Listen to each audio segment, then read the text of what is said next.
Good morning, students. In the previous presentation, we discussed about the concept ethanoic acid. Okay, what are the physical properties, what are the chemical properties, and what are the uses of ethanoic acid. And now, in this class, we are going to discuss a particular concept, that is soaps. The interesting concept, soaps. What are soaps?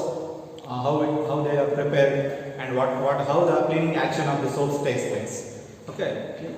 The first concept is definition. What is the definition for soaps? Okay, you already know soaps means they are the cleansing agent. Cleansing agents. Cleansing agent. Okay, in other words, the substances which are used to remove the dirt. It may be from the skin or from the cloths. This is the definition for the soaps. Then what is the composition of the soap? What it is made up of? Then composition of soap. What it is made up of? Okay, here the actual definition for the soaps according to chemistry is they are the salts of sodium or potassium. Sodium or potassium of long chain hydrocarbons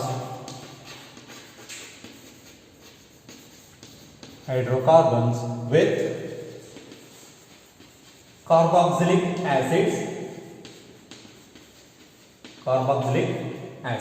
Okay, here the functional group present in the soap is carboxylic acids with sodium or potassium salt. The example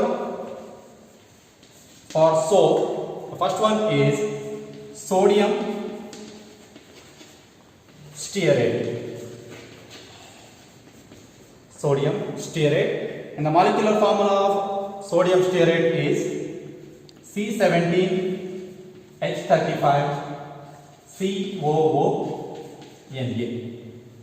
Okay, here sodium salt is present, and this one is carboxylic acid. Here hydrogen is replaced with sodium.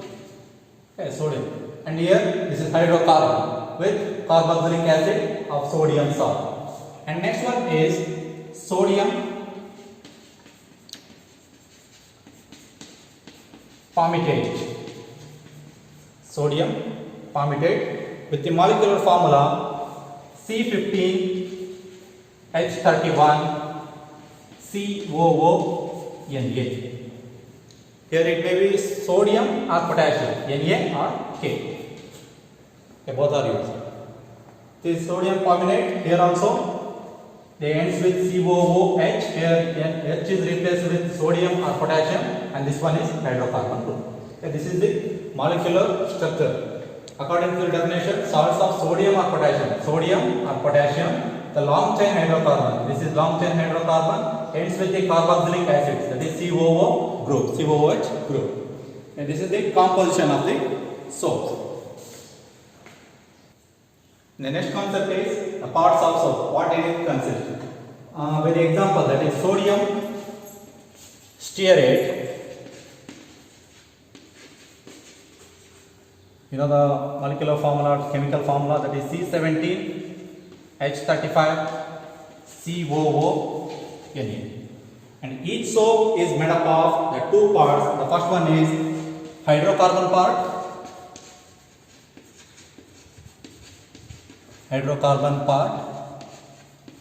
And second one is ionic part. The first one is hydrocarbon part. Here this C17H35 is the hydrocarbon part in the sodium stearate, and it is long in nature. And next one is ionic part. In this sodium stearate, the ionic part is COONa. By writing the ions, that is COO minus and Na plus. Okay, ions are formed. This is ionic part, and it is short in nature. This is the parts of the soap. The first one is hydrocarbon part, it is long, and ionic part is short. And next, the preparation of soap.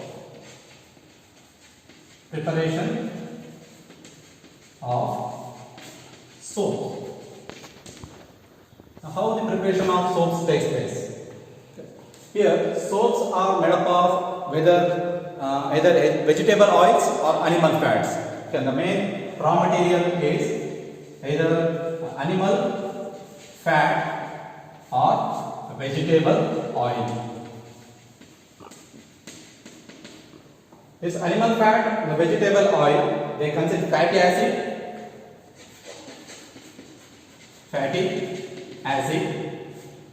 and this animal fat or vegetable oil is reacts with a base.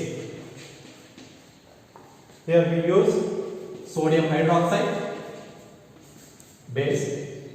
We already know that when an acid reacts with a base, it gives salt and water. The products are salt and water. Here, salt is formed, and this salt is called, that is sodium salt is formed. Here we take NaOH, so that salt is formed, that is sodium salt, and that sodium salts are called soaps. And another product is formed, that is glycerol. Glycerol is formed. In the preparation of soaps, we use animal fat or vegetable oils. It reacts with the sodium hydroxide, that is base. It gives salt, and this salt is called soap. In addition to that, another product is formed, that is glycerol. This salt and glycerol, they are in liquid state and they are miscible in nature. And in order to remove the soap from the glycerol, we use the compound, that is common salt. Common salt, that is NaCl. What is the role of common salt in the preparation of soap is, in order to remove soap from the glycerol, we use the common salt. Okay, that is the role, because they are in liquid state, both are visible in nature. In order to remove the soap from the glycerol, we have common salt. On adding common salt, the soaps become precipitate. They become solid nature. They get the solid nature, and glycerol remains as a liquid, so that we can easily remove the soap from the glycerol. And this method, preparation of soap, this animal fat or vegetable oil reacts with the base in the presence of heat. This reaction takes place in the presence of heat, and this reaction is called saponification reaction. Saponification reaction. In words, saponification method is the preparation of soap by using animal fat or vegetable oil with a base in the presence of heat. The process of preparation of soap is called saponification. The next concept is cleansing action of soaps. How they clean the dirt. Okay, here you already know that the chemical composition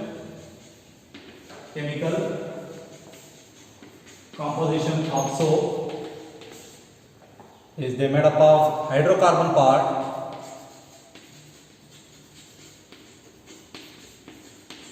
and ionic part. This hydrocarbon part has more affinity towards the dirt, so that it is called hydrophobic. Hydrophobic in nature. Hydrophobic means it hates the water and it loves the dirt.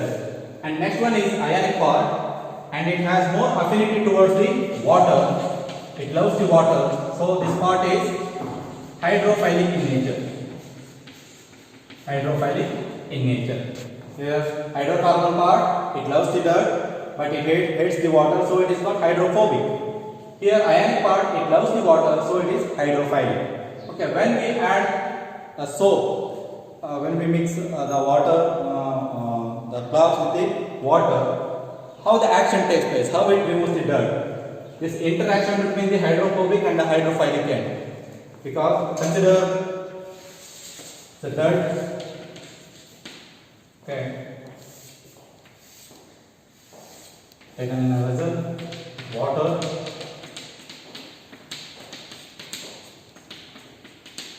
This hydrophobic part, it attracts toward the dirt.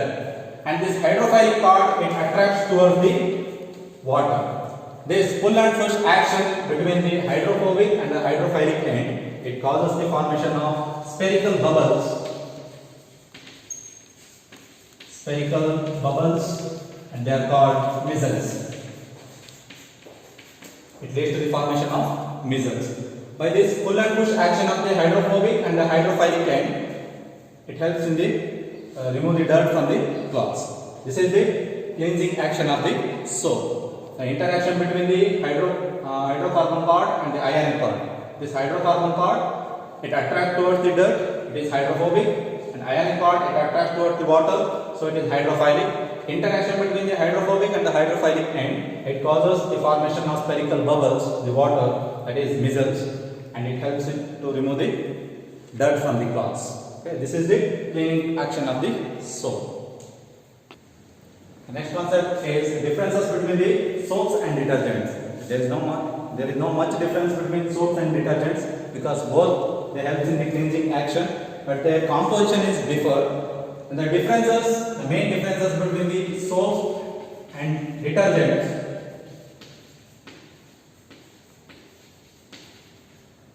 The first difference is the soaps are biodegradable in nature.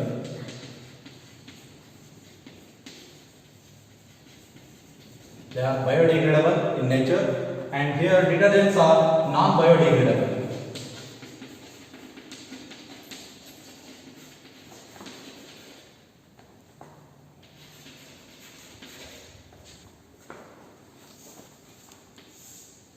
Biodegradable means they undergo decomposition by the microbes. Here there is no decomposition, so that detergents causes the pollution, it is water pollution. It causes water pollution. But here they easily undergo decomposition, so there is no water pollution. And next difference between the soaps and detergents is here the soaps, their cleaning action is weak with hard water. But detergents, their cleansing action is more equal in soft as well as the hard water. Cleansing action is same with hard water. Then what is this hard water? How do you differentiate the soft water into hard water? Okay, because the composition is here hard water, they consist more calcium and magnesium salts. If the water consists more calcium and magnesium salts, and that water is called as hard water. If the calcium and magnesium ions are in a proper quantity, it's soft water. If it is more than the appropriate particular level, and it is called a hard water. These are the differences between the soaps and the detergents. In detergents also the cleansing action is same, the formation of missels same as the soaps. Okay. This is the differences between soaps as well as the detergents. Go through your textbook, and whatever the doubts you have to clarify. Okay. Thank you.